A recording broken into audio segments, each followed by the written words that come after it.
Donc je m'appelle Agathe, j'ai 20 ans et je suis étudiante en première année de médecine dentaire à l'université de Sofia depuis cette année.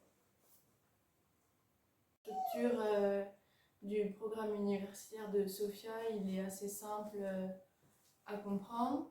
On a des heures en cours magistraux en amphi où tous les étudiants sont ensemble de la même année et on assiste aux cours sans avoir spécialement à y participer obligatoirement, c'est-à-dire qu'on peut ne pas y aller, ou enfin c'est vraiment un choix personnel.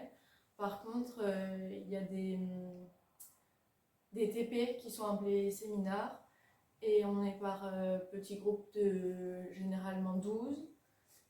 On en a un par matière par semaine qui dure 1 heure et demie. Et par contre, ceux-là sont obligatoires et l'avantage, c'est d'être en petit groupe, de pouvoir interagir avec le prof, poser des questions. En fait, c'est un système qui est un peu différent d'au lycée, etc.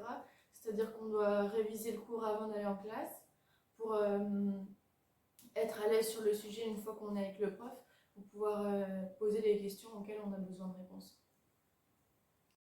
Et aussi, c'est organisé à peu près de la même façon qu'en France, c'est-à-dire qu'il y a 2 semestres, un d'été et un d'hiver. En première année, on commence l'année vers mi-octobre et du coup on finit le premier semestre vers février. Ensuite on a des examens et on est reparti pour le deuxième semestre. L'avantage par contre qu'a l'université de Sofia, c'est qu'on peut passer en deuxième année même si on rate 2 matières et de pouvoir les repasser plus tard. Donc ça c'est par contre vraiment un avantage. J'irai pas jusqu'à dire que c'est facile parce que ce serait mentir. En effet, les cours sont bien organisés. Par contre, je m'attendais à ce qu'il y ait moins de travail, etc. Alors, il y a beaucoup de travail, mais c'est faisable et comme les profs sont relativement abordables, c'est facile, si on n'a pas compris quelque chose, de pouvoir recommencer. C'est des profs qui sont habitués à avoir des étudiants étrangers et ils parlent relativement bien anglais, on arrive à se faire comprendre, ils se font comprendre plutôt très bien, donc c'est facile.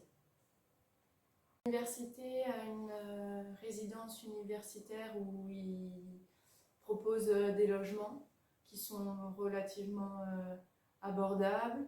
Par contre, ils sont un peu vieux et c'est en colocation, donc on doit partager son espace personnel.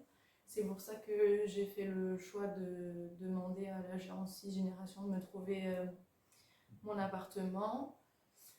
Donc évidemment, le prix, ça dépend de l'endroit, évidemment de la surface et de l'état. Je vous laisserai vous tourner directement vers l'agence pour avoir plus d'informations.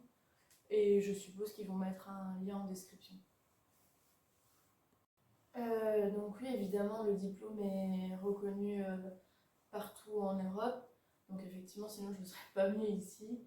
Le diplôme est effectivement valide.